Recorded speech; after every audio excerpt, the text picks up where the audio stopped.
Pastor Roy Gearhart from Galloway United Methodist Church in Franklin, Pennsylvania, sharing a few words of encouragement to help us follow after Jesus.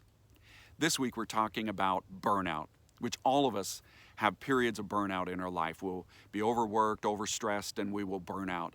Sometimes we rebound pretty easily, sometimes it will wipe us out.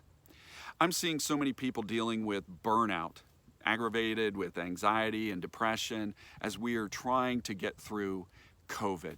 We're in year 2 of this pandemic, and it has taken a toll on us, and many people are burning out. Burnout will come on you in your life where you experience unrelenting demands, where you can't unplug and get a break, or where demands are constantly changing, unclear, and keep you constantly in flux. And on top of that, if you can't see any end in sight, no place where you can see a win coming out of it, it will burn you out with a sense of pointlessness and will leave you exhausted because there is no real goodness in what you're doing. Now, what has COVID done to us? It's been a part of our life, infused in everything that we do. It's so hard to get unplugged from it. It's been in the news, it's been all the politics, it's been everything has been touched by it. Where do we get a break from it? On top of that, the demands that it's made on our life have been constantly in flux. We have struggled throughout these last 2 years to know what we're supposed to do, to know what the mandates are, what the guidelines are, what the rules are. It's been constantly changing day to day to day, and that has been wearing us down. And on top of all of that, we're looking at something that the politicians and the medical people seem to be unable to say, we're going to win, we're going to come to the end of this. There's going to be a place where we can say, well done. Without that, we are struggling with how do we hold on? How much further do we go? These are things tailor-made to burn us out. But I want you to just take a moment and absorb the fact that when we look at the Bible, in 1 Kings, at the life of Elijah, the prophet of God, that he was experiencing so many of these same kinds of dynamics in his life. They brought him to burnout. He had political conflicts, religious conflicts.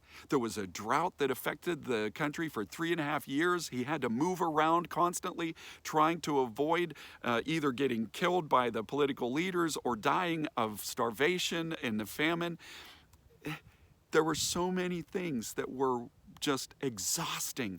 And even after he had the huge showdown with the prophets of Baal and won and wiped them out, he just couldn't go on another day with another problem when Jezebel confronted him and threatened his life.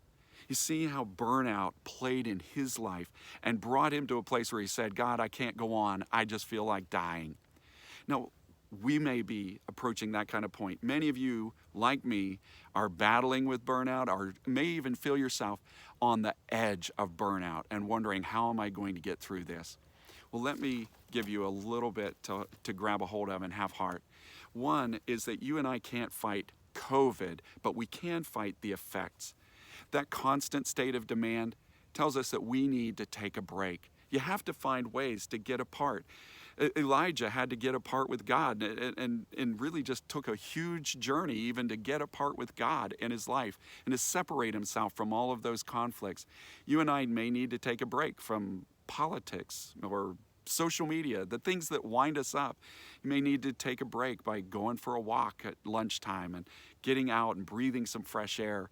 You need a break in your life to do something constructive. Don't just get yourself caught in mindless gaming on your phone or brain dead TV watching.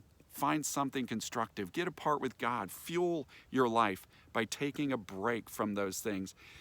And when you feel like you're under constant demand that is always changing, my mantra these past couple of years has been focus on what you can do, not on what you can't do.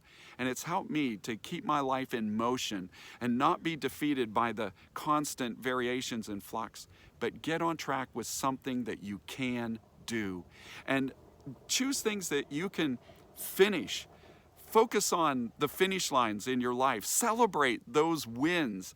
Make sure that you don't just keep running on a treadmill in your life, But take time to stop and give thanks to God for the completions, the missions that have been brought to an end. And God will bless you, refuel you, strengthen you, and bring focus into your life.